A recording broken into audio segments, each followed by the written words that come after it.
शेतकरी मित्रांनो, कांदा उत्पादक शेतकरी बांधवांसाठी आताच्या क्षणाची सर्वात महत्त्वाची आणि मोठी बातमी. कांदा भाव संदर्भातील कांद्याचे भाव वाढणार का?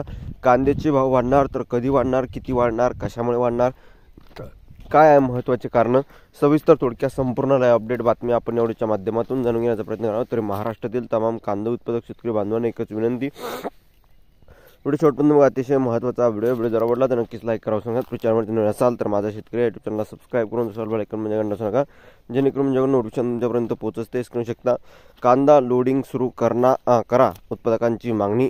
लासलगाव प्रयागराज येथे सुरू असलेल्या महाकुंभ मेळ्यामुळे 19 जानेवारीपासून लासलगाव रेल्वे स्थानकातून कांद्याची रेल्वे वाहतूक पूर्ण ठप्प झाली आहे. महाकुंभाची सांगता झाल्याने आता व्यापाऱ्यांनी कांद्याची लोडिंग त्वरित पूर्ववत करा अशी मागणी केली आहे. रेल्वे वॅगनद्वारे बिहार पटना येथे लाल कांद्याचे बॉक्स लासलगाव येथून पाठवले जात होते. लासलगाव रेल्वे स्थानकातून दरवर्षी 12 ते 15 कोटी रुपयाची उत्पन्न फक्त कांदा वाहतुकीतून रेल्वेला मिळते. मात्र मागील 2 महिन्यापासून मालगाड्या बंद असल्याने 7 ते 8 कोटी रुपयाचे थेट नुकसान झाले आहे.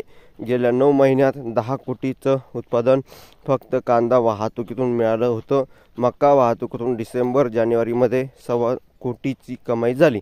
मात्र आता संपूर्ण वाहतूक ठप्प असल्याने व्यापारी आणि शेतकरी अडचणीत सापडले आहे. व्यापारी आणि शेतकऱ्यांना दुहेरी मार.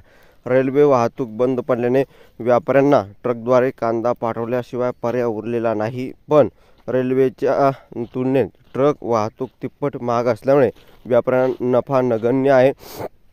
त्याचा थेट फटका कांद्याच्या बाजारभावावर बसला आहे. दररोज 2 ते 3 कोटी रुपयाची उलाढाल करणाऱ्या लासलगाव बाजारपेठेतही या संकटाचा मोठा परिणाम जाणवत आहे. बांगलादेश आणि देशांतर्गत बाजारपेठेसाठी जाणाऱ्या कांदा थांबल्यामुळे निर्यातही खोळंबली आहे.